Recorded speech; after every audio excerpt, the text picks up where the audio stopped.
Y el pueblo había servido a Jehová todo el tiempo de Josué y todo el tiempo de los ancianos que sobrevivieron a Josué, los cuales habían visto todas las grandes obras de Jehová que él había hecho por Israel. Pero murió Josué, hijo de Nun, siervo de Jehová, siendo de 110 años. Versículo 10. Y toda aquella generación también fue reunida a sus padres, es decir, murió. Y se levantó después de ellos otra generación que no conocía a Jehová, ni la obra que él había hecho por Israel. Pueden acomodarse. Aleluya. Nuestro mensaje para esta oportunidad está titulado Conocer a Dios es más que religión. Está marcado con el número 1875. Es importante la sugerencia de estos versículos leídos. El título debía ser La generación que no conoció a Jehová. Pero queremos ahondar un poquito más. Y queremos hablar de conocer a Dios y de lo que significa religión. Muchas veces nosotros vivimos una vida espiritual mediocre, con vacíos, con cuestiones que no podemos responder, con algo que nosotros no entendemos en nuestro ser, con incógnitas, dudas. Y esto a pesar de que vamos a la iglesia y a pesar de que decimos que le servimos a Dios. No estoy inventando. Muchos de ustedes saben que es así. Gente con unos vacíos abismales en cuanto a su fe, pero dicen que le sirven a Dios. Hay varias maneras de conocer. Nosotros queremos hablar acerca un poquito de conocer a Dios. Hay una manera intelectual, teórica, y hay una manera práctica y espiritual. No es lo mismo que usted tenga un amigo por internet. Usted conoce a un Pedro Juan, tiene 5 años hablando con él por internet, por WhatsApp. Pero hay otro amigo que usted trabaja con él y tiene 5 años trabajando con él y se ven todos los días 8 horas diarias. Usted lo conoce a los dos. Usted cree que lo conoce a los dos. A lo mejor cuando usted vea el que conoce por internet, se sorprende. Pues yo no sabía que era así. Porque usted lo conocía intelectualmente, lo que él decía de él. Cuando usted convive con esa persona, lo palpa. Entonces usted descubre quién es esa persona. Conocer a Dios dependerá si es como resultado de un estudio o de un encuentro que nos permita incorporar a nuestra existencia la fe a la práctica diaria. Conocer a Dios tiene resultados. Conocer a Dios nos permite a nosotros vivir diferente. A partir de cuando uno conoce a Dios, si usted lo ha conocido, usted puede hacer la diferencia. Un antes y un después. El mundo, especialmente los jóvenes, están cansados de religiones. Porque religión es un conjunto de disciplinas y de algunas exhortaciones con el propósito de acercarse a Dios. Es una cantidad de reglas y de cosas que se debe hacer para supuestamente complacer a Dios. Hay muchos sermones sin sentido, muchas peroratas, muchas agendas y muchas leyendas que no producen un impacto en nuestro ser interno. Entonces mucha gente, especialmente la juventud, se cansa de la religión.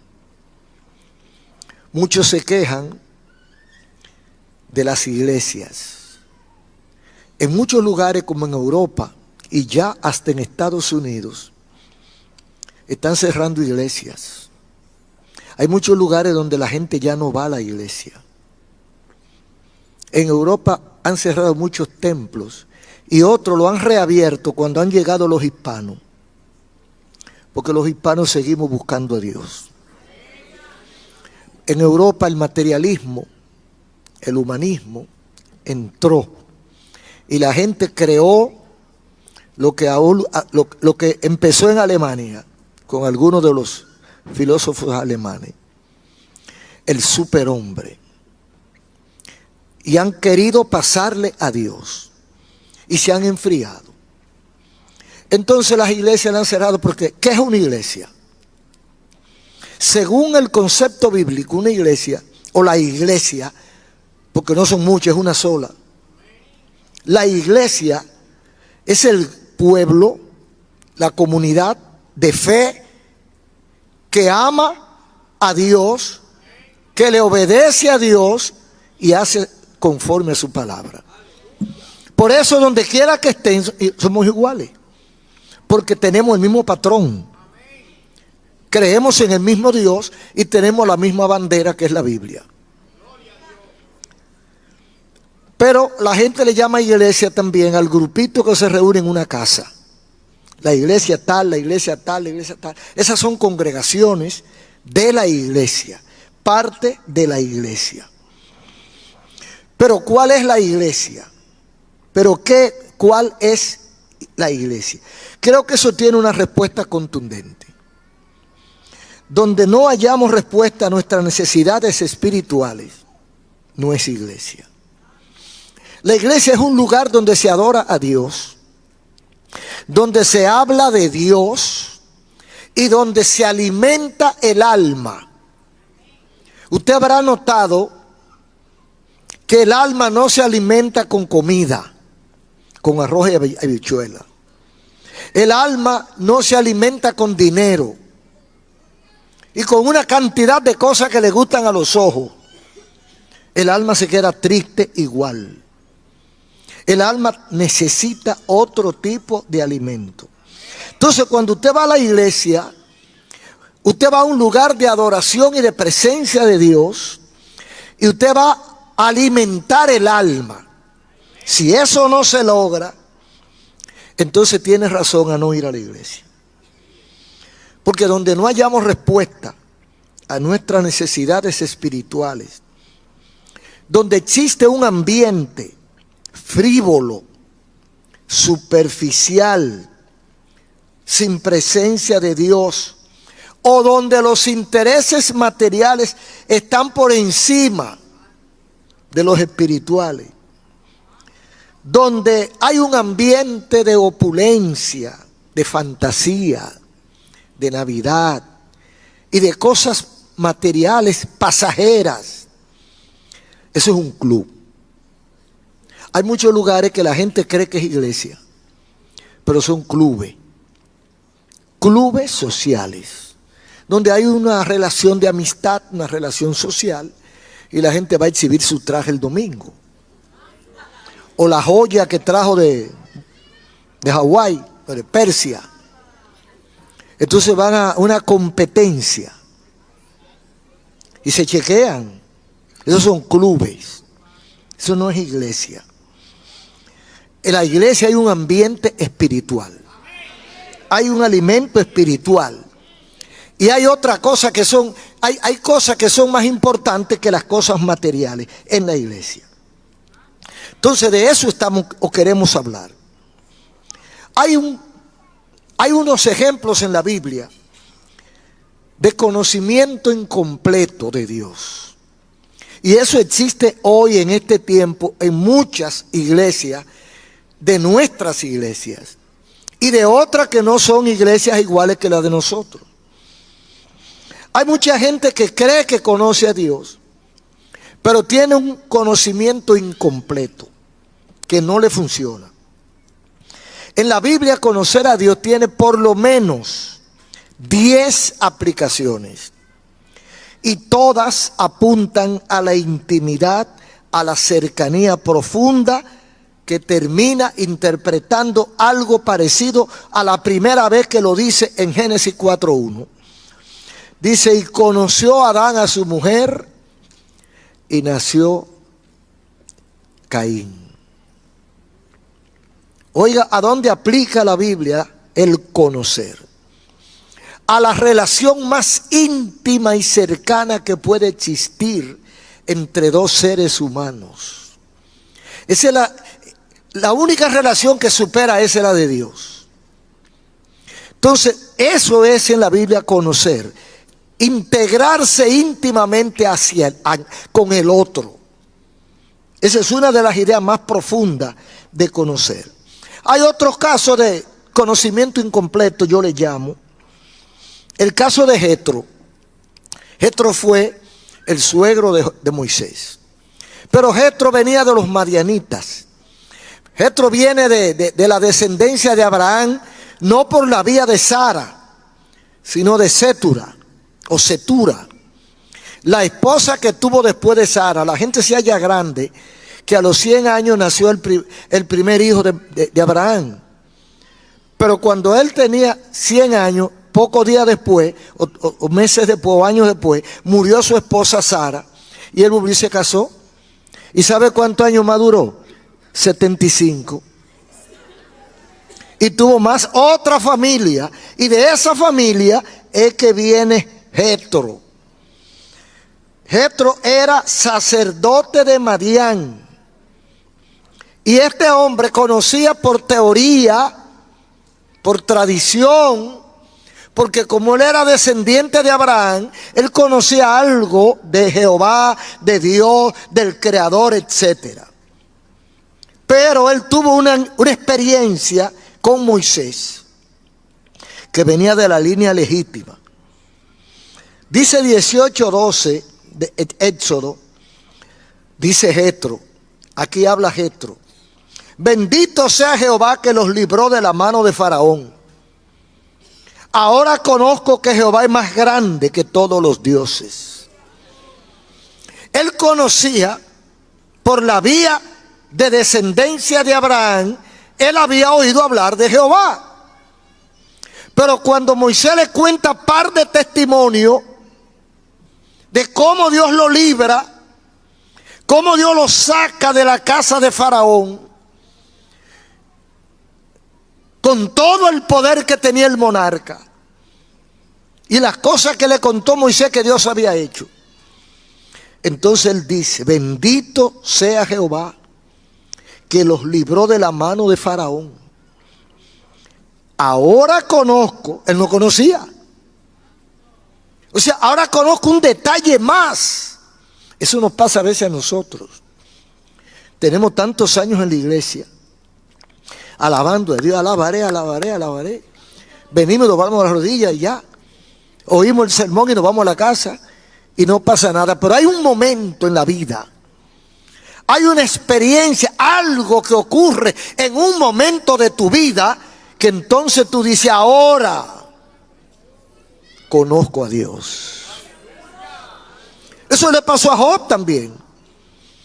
Job tuvo una vida entregada al Señor y era un hombre consagrado, era un hombre atento a cualquier fallo que podían cometer sus hijos, y daba ofrendas y sacrificios para que el Señor perdonara por si acaso sus hijos habían pecado.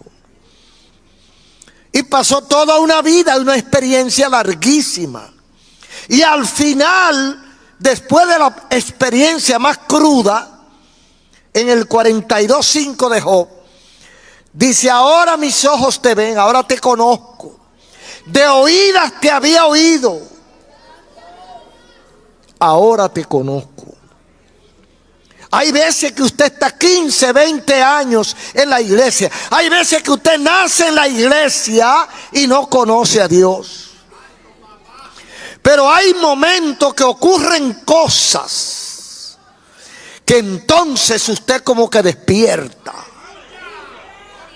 Pero yo no sabía que Dios era tan grande, tan milagroso, tan poderoso. Porque a veces tenemos una fe teórica.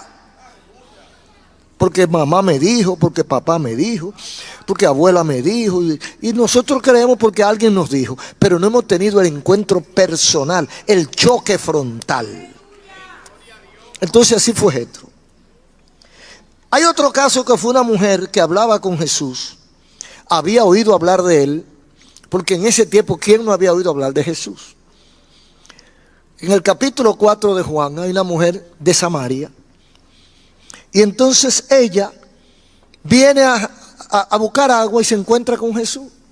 Pero ella había oído hablar de Jesús, pero ella no lo conocía. Y entonces se sorprende porque ella creía otra cosa. Y cuando ve quién es Jesús, cómo es Jesús, dice, no, nuestros padres nos habían contado de esto, pero yo no me imaginaba. Yo no tenía idea de cómo era la cosa. Así hay gente que se ha criado oyendo hablar del evangelio, que tiene familiares evangélicos y nunca le ha dado con averiguar si es verdad lo que dicen. Hasta que un día, ante una emergencia, porque hay gente que espera las emergencias, un día tiene una situación que nadie lo puede liberar. No hay dinero, no hay hombre, no hay facultativo, no hay médico, no hay abogado, no hay nadie que lo pueda ayudar. Y él va a la iglesia y Dios hace el milagro. Entonces dice, ahora lo conozco. Yo no tenía idea de que Dios era tan rápido y tan efectivo. Y entonces a partir de ahí su vida cambia. Había un discípulo que andaba con Jesús. Se llamaba Felipe. 3 años viendo y oyendo todo lo que Jesús hacía. Hasta que un día, Cristo, hablando con ellos, le dice, el Padre y yo una cosa somos. Y Felipe le dice, Señor, pero muéstranos al Padre ya, y nos basta, y no tiene que estar hablando tanto. Entonces Cristo le dice, tanto tiempo que estoy con ustedes y no me has conocido, Felipe. El que me ha visto a mí, ha visto al Padre. Aleluya. Oh, bendito el nombre del Señor. Entonces nosotros tenemos que preguntarnos. Yo tengo tantos años en la iglesia. Yo tengo tantos años, yo he hecho tantas cosas en la iglesia. Mi familia pertenece a la iglesia. Yo oro, yo ayuno, yo alabo a Dios. Pero viene la pregunta, ¿conozco yo a Dios? ¿Se ha hecho usted esa pregunta algún día? ¿Conozco yo a Dios? ¿Cómo sé si lo conozco? ¿Cómo yo me doy cuenta que conozco a Dios? Hay manera de darse cuenta si uno conoce a Dios. Hay implicaciones reales de ignorar a Dios. El que ignora a Dios lo manifiesta. Y el que conoce a Dios lo manifiesta sin decirlo. Eso es inocultable. El que conoce a Dios se diferencia por muchas cosas. Aquí tenemos a otra generación. La otra generación. La generación ignorante del conocimiento de Dios. La característica de esta generación que vamos a avalar es que no conocía a Dios. ¿De qué generación tú eres? De la generación que no conoce a Dios. Dice aquí, y el pueblo había servido a Jehová todo el tiempo de Josué, todo el tiempo de los ancianos que sobrevivieron a Josué, los cuales habían visto todas las grandes obras de Jehová que él había hecho por Israel. Nos paramos ahí. ¿Quién era este pueblo del versículo 7? Había un pueblo que disfrutó del ministerio de Josué. A veces cuando yo oigo hablando de grandes hombres de Dios del pasado, usted sabe que la gente, los siervos de Dios y cualquier persona distinguida se convierte en leyenda. Leyenda quiere decir que le van agregando cosas. A veces yo escucho a jóvenes cristianos, pastores, hablando de algunos grandes hombres de Dios de 40, 50 años atrás, y ellos dicen cosas que yo no la vi. Y yo viví eso, pero ellos no la vieron. Entonces ellos dicen cosas que yo no la vi. Digo, pero yo me sorprendo con que fulano era así. Si nosotros éramos amigos, yo no vi nunca que esa era la cosa. Entonces, hubo una generación que conoció a esa gente. Hubo una generación que está desapareciendo, quedamos Pedro Silverio y yo mientras tanto. Pero hay una generación que ha ido desapareciendo, que no conoció a esa gente. Entonces cualquiera viene con cualquier guayaba y se la creen. No le voy a mencionar el nombre porque los familiares de esos hermanos me escuchan, aunque estén fuera del país. Pero es así. Entonces dice aquí que el pueblo que había servido a Jehová, o sea, la gente que aprendió con Josué, había muerto. La gente que sobrevivió, y los que trabajaron con Josué, que le sobrevivieron, también se habían ido. Los cuales habían visto las grandes obras de Jehová. Porque esa gente que del tiempo de Josué vio lo que Dios había hecho. Esa generación no había que contarle nada. Ellos lo vieron todo. Pero la generación subsiguiente no necesariamente conocía lo que ellos conocían. Entonces esa generación de Josué vio cuando el mar se abrió, vio cuando Dios sacó al pueblo de Egipto, vio cuando lo alimentó con maná del cielo, vio toda la gloria, vio la nube, que de día era nube para cubrir el sol y de noche era luz para iluminarlo en el desierto. Esa generación vio, no había que contarle, ellos vieron. Pero cuando esa generación dice, versículo 8, pero murió Josué, el protagonista principal. Murió Josué, hijo de Nun, siervo de Jehová, a los 110 años. ¿Y qué más pasó? Toda la generación que trabajó con Josué también murió. ¿Y por qué tenemos que morir? Dentro de 50 años, si Cristo no ha venido, dirán, hubo un pastor que se llamó Ezequiel Molina. Y él sabrá Dios cuántas cosas dirán que yo hacía, que ni me han pasado por la cabeza a mí. Entonces murió toda esa gente, como decía mi madre, que bebió leche de la teta de la vaca. Así decían antes los viejos. Decían que esa leche alimentaba más. Ahora dicen que tiene más microbio. ¿A quién le creo? Bueno, el caso es que la gente que bebió agua limpia, la gente que tomó agua de la fuente, la gente que vio a Moisés, que vio a Josué, que anduvo con esos titanes, también murió.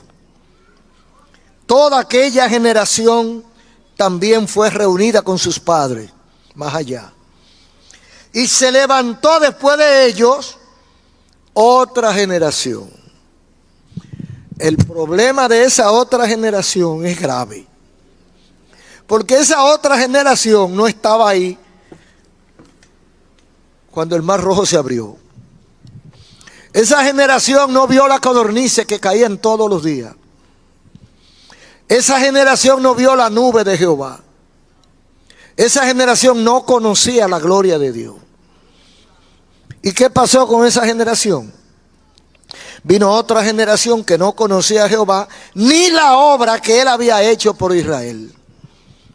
Cuando usted viene, usted es hijo o nieto de algún sultano y usted conoce a otra persona y usted le dice, mire, este fue el médico que salvó a tu abuelo. Usted le tiene cierto aprecio porque esa persona ayudó a sus ancestros. Pero cuando usted no encuentra a nadie que se conectó con sus ancestros, usted no sabe cómo era su abuelo, sus abuelos, su bisabuelo, usted no sabe nada. Entonces usted no sabe si lo está imitando, si le está obedeciendo o no, porque usted no conoce nada. Así le pasó a esta gente. Se levantó una generación nueva. Y usted sabe que lo nuevo es nuevo. Usted ha visto que las grandes hazañas no las hacen los viejos. La grande batalla, la grande guerra, no la pelean los viejos. Y no crea que porque están cansados. Es que saben demasiado. No pierden tiempo en cosas que no tienen solución. Cuando Duarte se entregó a la libertad o a la independencia de nuestra nación, él creía que se podía, y los que estaban con él eran personas de 30 años, poquito menos, poquito más de 30 años, porque no habían visto las cosas originales. Entonces el joven cree que se puede. En primer lugar. En segundo lugar, todo lo que el joven encuentra lo ve mal puesto. Y dice, esto hay que cambiarlo. Y por eso es que vienen las modas. Porque la gente se cansa de lo mismo. Por ejemplo, ahora yo tengo un saco, una corbata, una camisa y una franela debajo. Ahora yo he visto pastores jóvenes que tienen la franela de casualidad. Predicando en franela o con un saco encima de la franela. La franela para mí es ropa interior. Voy a poner un saco encima de la ropa interior. ¿Por qué? Porque eso de saco y corbata está pasado. Eso hay que quitarlo. Una vez yo dije, y me lo comentaron mucho la gente en una concentración, que el sol era más viejo y la luna y todavía nos dan su luz y su calor. Pero cuando uno es joven considera que todo lo que encontró está pasado y hay que quitarlo y poner cosas nuevas. Y así está bien, porque si no fuera así, entonces que los muchachos no innovaran nada, que fueran a repetir lo mismo que encontraron y que nadie creara a nadie, que nada estuviéramos andando a pie todavía o en burro. Porque nadie creó nada, no. Hay una dinámica que sigue avanzando. Entonces esta generación, lo que pasa es que esa generación nueva debe ser inteligente y sabia. Saber por qué cambia las cosas y cuál será el resultado del cambio. ¿Qué da mejores resultados? ¿Lo que está o lo que yo quiero poner? Entonces la inteligencia total sería la combinación de lo viejo con lo nuevo. Porque ni todo lo viejo es malo, ni todo lo nuevo es bueno. Entonces cada uno tiene una parte buena. Entonces usted coge la mejor parte de cada uno y lo liga. Y es una bendición. Pero no es así que piensa la mayoría de los jóvenes. La mayoría de los jóvenes piensa que todo eso viejo no sirve. Quítalo de ahí, no lo quiero ver más. Entonces la característica de esa generación es que no conocía a Dios, no le interesaba conocer a Dios. Porque Dios era el Dios de nuestros viejos. Yo no quiero nada viejo. Jehová es viejo, no lo quiero. Y desecharon a Dios. ¿Y qué más pasó? Bueno, el comportamiento depende directamente de eso que ellos están haciendo. El comportamiento está lleno de errores por ignorancia total.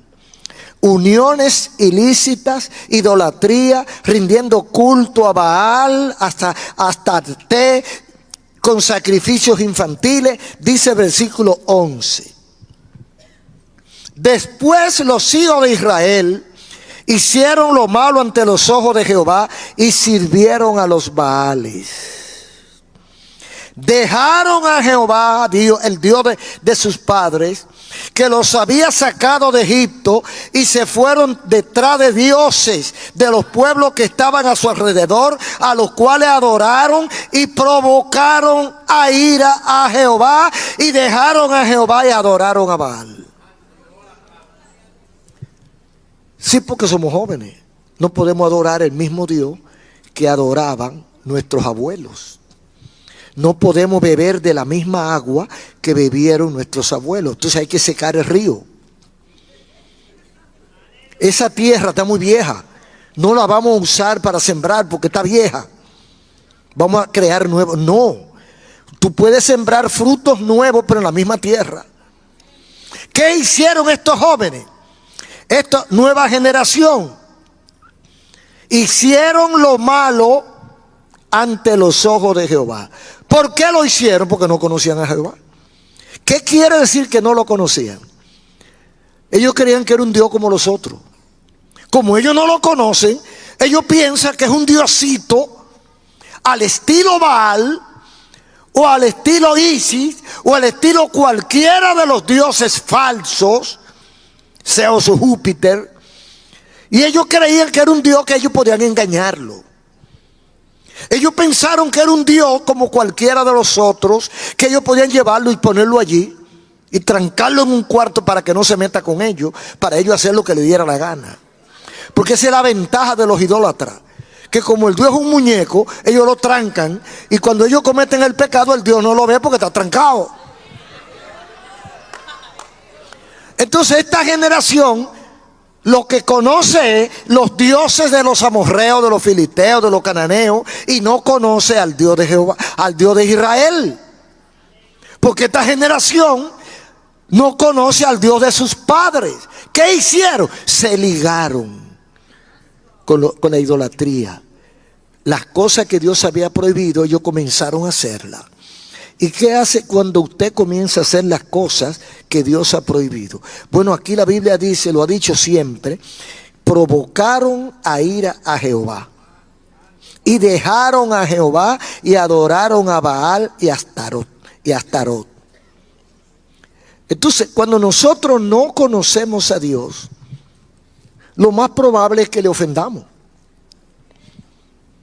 Porque si yo no sé lo que Él quiere, si yo no sé lo que a Él le gusta ni lo que no le gusta, entonces ¿cómo yo lo agrado? Para yo agradarlo, tengo que conocerlo. Pero yo tengo que conocerlo porque yo tengo el interés. Porque el inteligente es el que estudia. El ignorante cree que se lo sabe todo. La primera ignorancia es creer que lo sabe todo. El principio de la sabiduría, dice la Biblia, es el temor a Jehová.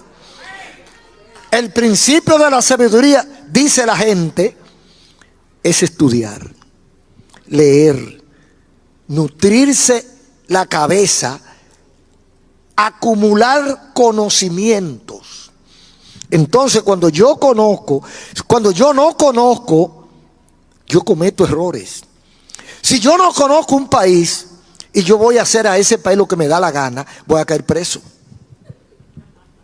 En una ocasión me contó una misionera que por poco la meten presa en un país musulmán, porque ella fue a saludar a un hermano, le dio la mano y le miró la cara.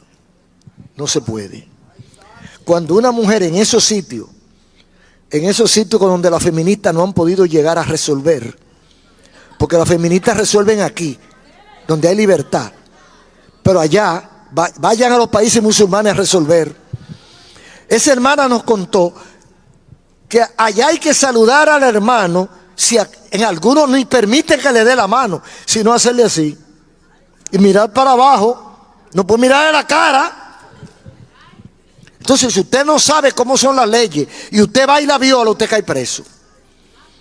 Entonces, si usted no conoce a Dios, usted va a chocar con Él. Si usted no conoce a Dios, primero, no sabe con qué le ofende. Segundo, usted no tiene idea de la respuesta de Dios. O sea, el peligro que usted está corriendo, usted no lo conoce. Porque usted cree que está jugando con un muñeco. El que no, como estos muchachos no conocían a Jehová, ellos creían que estaban jugando con un muñeco más. Ellos no sabían que Dios le había castigado con 10 plagas a Egipto para que dejara salir a su pueblo. Ellos no sabían eso porque ellos no conocían a Jehová. Ellos creen que están jugando con un muñequito. Y por eso cuando usted cree que está jugando con un imberbe, usted se sale con la suya, usted se va para cualquier lado, usted no tiene problema, porque usted no sabe con qué está chocando. Entonces, ¿qué pasó con esto? Provocaron la ira de Jehová. Ahora, ¿tenían ellos idea de lo que es la ira de Jehová? Porque la gente dice, Dios es amor. Pero en otra parte dice, Dios es fuego consumidor. El mismo Dios que te ama, te hunde, te destruye. Ahora, ¿cómo te ama? Te da chance. Te presenta las alternativas, te presenta las oportunidades. Te dice, mira, estos son los caminos que hay, estas son las posibilidades que tú tienes. Si tú quieres te vas por aquí, tú quieres te vas por aquí, tú quieres por aquí. Ahora bien, si te vas por aquí te pasa esto, te vas por aquí te pasa esto, y si te vas por aquí te salva. Entonces tú escoges. Tú escoges.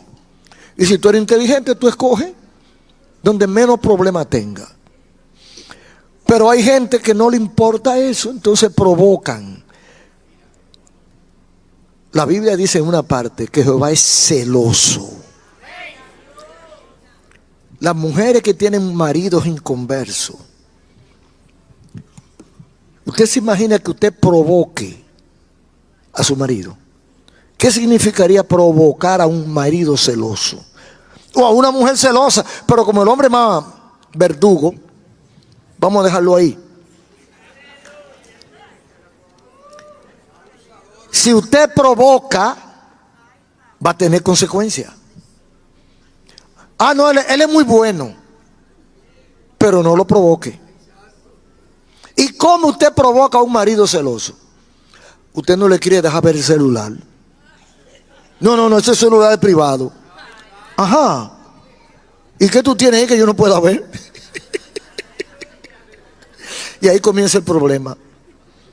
En cualquier momento le quita el celular y lo bota, etcétera. Porque ella está provocando a un hombre celoso. Ahora, ¿tiene usted idea de lo que significa provocar a Dios?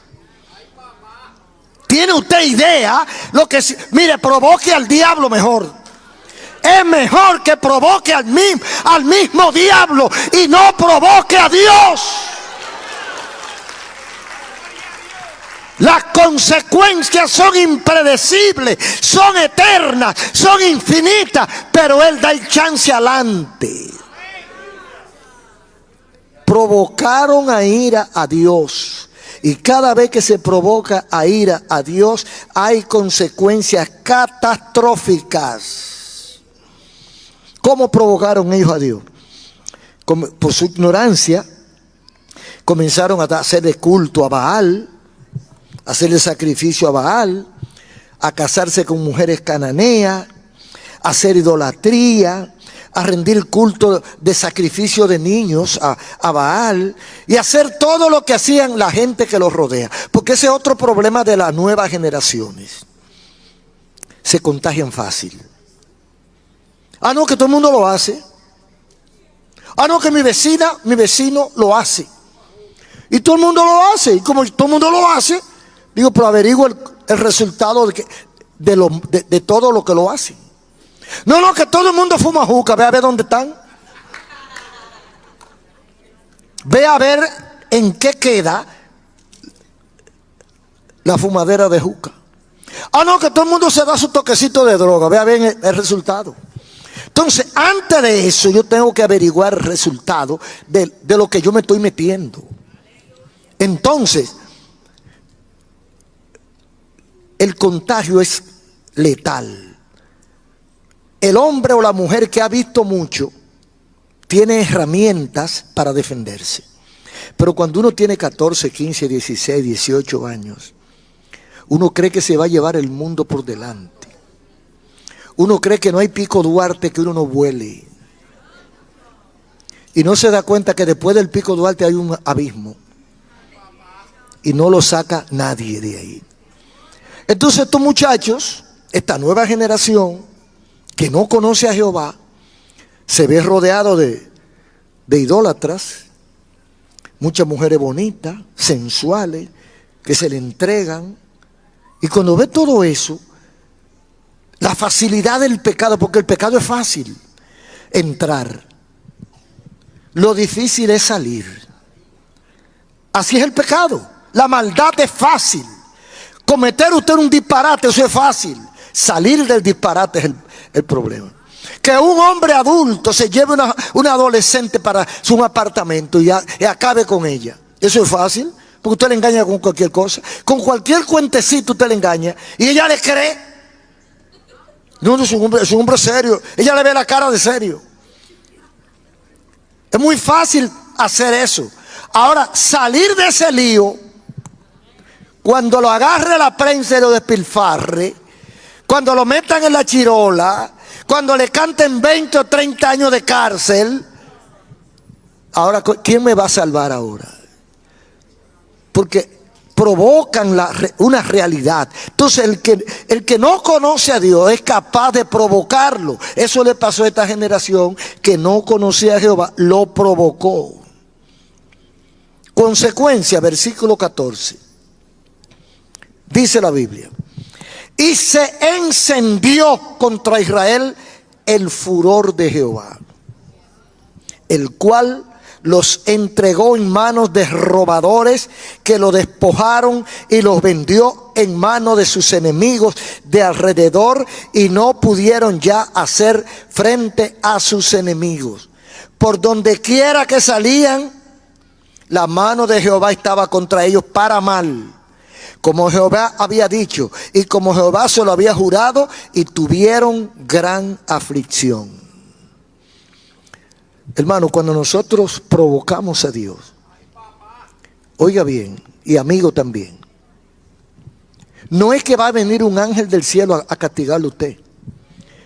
Hay millones, miles de millones de ángeles demoníacos aquí, todos locos por hacer daño, rodeándolo a usted para destruirlo. ¿Qué hace Dios? Lo deja, lo suelta.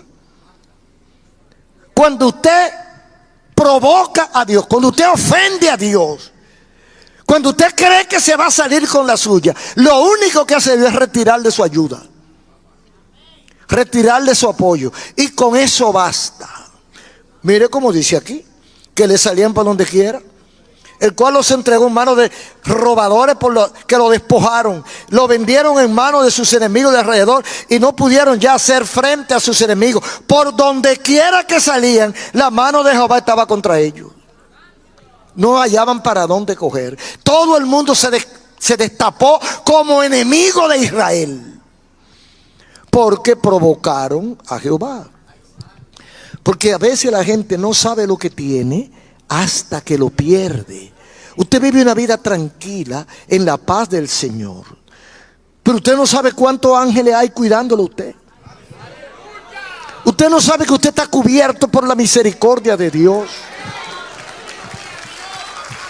Pero cuando usted se equivoca y usted cree que usted es usted, y que usted es el macho cabría, el macho de la matica, que usted es el león de la tribu, cuando usted cree que usted es lo máximo, y dice: no, yo no necesito a Dios, yo no tengo que orar ni ayunar, yo me sé defender solo. Por donde quiera le salen los enemigos, y llega un momento que usted tiene que rendirse. No provoquemos a ira a nuestro Dios, porque es muy catastrófico, es muy peligroso. Las consecuencias son inmediatas. Eso le pasó a esta generación que no conocía a Dios. Si lo hubiera conocido, no lo provoca. Si lo hubiera conocido, le obedece. Pero como no le... Yo no sé a quién echarle la culpa de que no lo conociera, porque pudieran ser los padres. Porque a veces los jóvenes se comportan de una manera no porque ellos quieren, sino porque eso le enseñaron. O por lo menos no le enseñaron lo bueno. Porque no hay delincuente que no tenga papá y mamá. Todos tienen padre y madre. ¿Y dónde estaban sus padres cuando ellos empezaron a delinquir? No estaban. Estaban trabajando para buscar el sustento. Y cuando se dieron cuenta, lo que tenían era una fiera en la casa. Y cuando vieron que era una fiera, ya ni la policía podía con él. Porque a veces lo material está por encima de la familia. Hay que trabajar. Hay que ganarse el pan de cada día. Pero yo siempre, aunque esté desfasado, le aconsejo a la familia que trabaje uno y el otro críe. Ok, usted no quiere criar, entonces no críe. Y recoja los resultados que está recogiendo esta sociedad. La gente, en una ocasión me dice alguien, el diablo se ha metido en los hogares.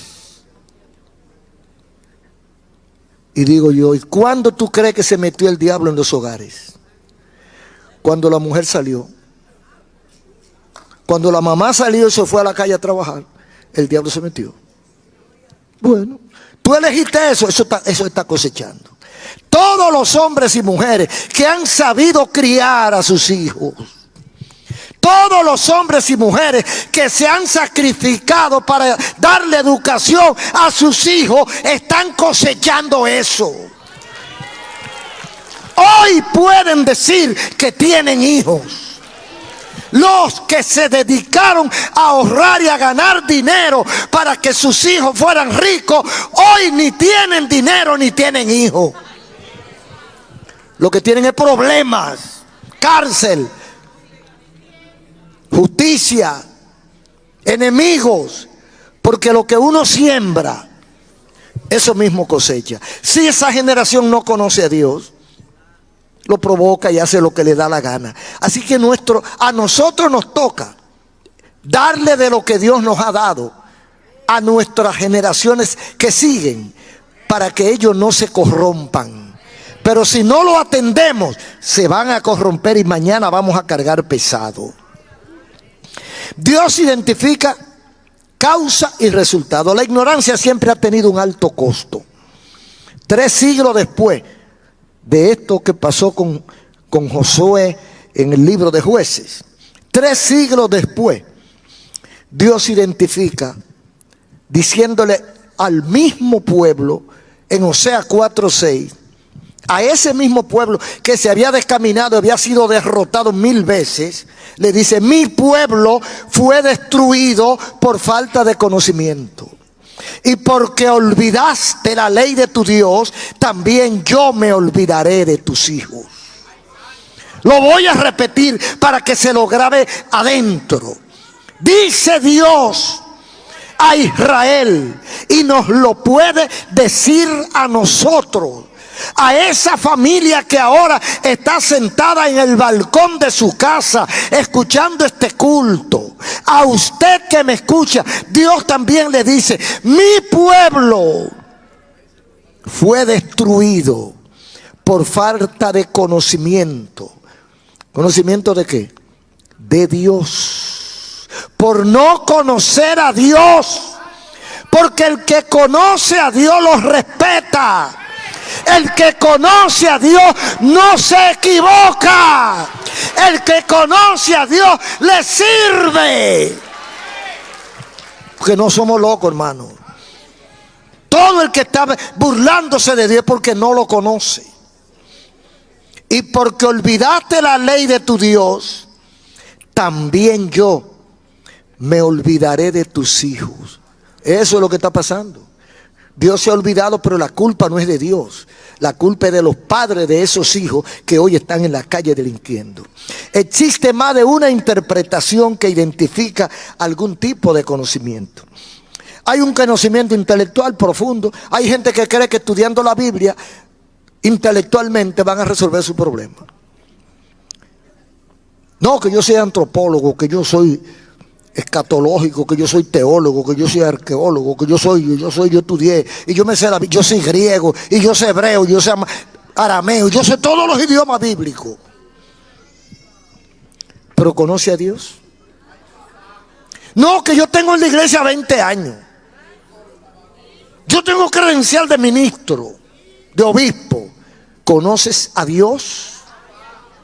Porque Dios lo que quiere es que lo conozcan a Él. Es a Él que hay que conocer. La Biblia enseña tácitamente que el solo hecho de conocer a Dios produce cambios sustanciales en la vida de cada individuo. Porque cuando usted profundiza un poquito y conoce cómo es Dios, lo primero que usted no lo va a provocar. Y lo segundo que va a depender de Él. ¿Y cómo lo hace? Agradándole, haciendo su voluntad. ¿Por qué? No es posible seguir siendo como yo soy a partir de cuando yo conozco a Dios. No es posible que después que yo conozco a Dios siga siendo orgulloso. Después que yo conozco a Dios, yo no puedo seguir siendo mentiroso. Yo no puedo seguir siendo engañador. Yo no puedo seguir siendo ladrón, ni fornicario, ni idólatra. ¿Sabe por qué? Porque yo sé que eso es provocar a Dios. Eso es como darle una galleta al malón del barrio. Y usted lo desafía, darle una galleta en plena calle. Usted se está buscando un problema serio. Entonces, provocar a Dios es lo peor que usted puede hacer. Y cuando usted no conoce a Dios, usted cae en esos errores. Pero después que usted conoce a Dios, usted es humilde. Usted es tranquilo. Usted es una persona tratable. Cuando conocemos a Dios, sabemos cuál es su posición frente a esas inconductas. Entonces nosotros podemos concluir que el no conocimiento de Dios permitió que cayeran en el pecado y que aún los sacerdotes eran cómplices. Hoy es igual, exactamente igual. Quien conoce el poder de Dios y los beneficios de servirle es incapaz de permanecer en pecado. El que está en pecado es porque no conoce a Dios. Ignoran la misericordia de Dios. La misma causa que les impide regresar a Dios, pues ese recurso no lo tienen en cuenta. El que conoce a Dios conoce su misericordia. Y cuando tiene un tropezón, se auxilia en su misericordia. Pero el que no conoce a Dios cree que Dios no lo va a perdonar. La falta de conocimiento de Dios trae destrucción, dice la Biblia. Lo hemos visto en ciudades, en familias, en individuos. Una cosa más terrible, una familia que deje a Dios. Se destruye el hogar, el matrimonio, todo. Pero el conocimiento de Dios evita la destrucción. ¿Cómo conocer a Dios? Teniendo un acercamiento íntimo y sincero. ¿Cómo? A través de la lectura de la palabra de Dios, a través de la oración privada y estar presente donde a Dios se le alaba y se le glorifica. Dios se expresa en dos versículos que quiero leer para terminar. Dios se expresa en Jeremías 4:22. Porque mi pueblo es necio, no me conocieron. Son hijos ignorantes y no son entendidos. Sabios para hacer el mal, pero hacer el bien no supieron. En el versículo 7 del capítulo 8 dice: aún la cigüeña en el cielo conoce su tiempo, y la tórtola o la paloma guardan el tiempo de su venida. Pero mi pueblo no conoce el juicio de Jehová. Eso está fuerte, hermano. Las aves del cielo conocen el tiempo y la gente no lo conoce. Las aves del cielo se someten a la voluntad de Dios, la gente se rebela. Las aves del cielo conocen mejor a Dios que nosotros. ¿Permitirá usted seguir viviendo así? ¿Seguirá usted esta trayectoria de vida de ignorancia a Dios. Conocer a Dios es más que religión. La religión no te salva. La religión no te resuelve. La religión no te perdona. La religión te hunde. Dios te levanta. La gracia de Dios te levanta. Pero para entender eso hay que conocer a Dios. Si no lo conoces íntimamente, ¿cuándo debe comenzar? Ahora. No mañana, no más tarde. Ahora. Señor, hasta hoy estuve sin conocerte. A partir de hoy trataré de intimar cada día más contigo. Conocer a Dios es más que una religión. Un aplauso a Cristo.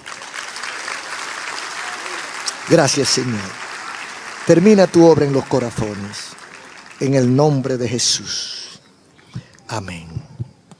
Los amigos que están aquí, si escucharon y entendieron, yo le voy a preguntar, ¿no quisiera usted comenzar esta noche su primer paso de conocer a Dios? ¿No quisiera practicar lo que hemos predicado?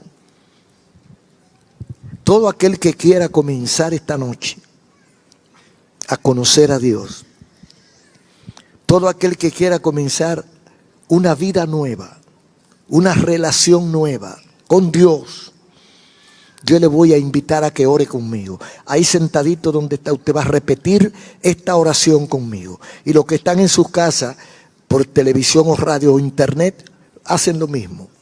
Cierren sus ojos como reverencia a Dios. Y repita conmigo. Amado Dios, gracias por haberme hablado claro. Señor, no te conocía. Y a partir de hoy quiero conocerte. El pecado me impedía conocerte. Perdóname. Lávame con la sangre derramada en la cruz. Quita la venda de mis ojos para que yo pueda ver tu gloria. Lávame con tu sangre y escribe mi nombre en el libro de la vida. Cambia mi vida, Señor. Te entrego todo lo que soy, mi alma, mi voluntad, mi corazón. Recíbeme y yo acepto a Jesucristo como mi Señor, como mi Salvador, y quiero hacer su voluntad. Muchas gracias, Señor. Muchas gracias. Amén.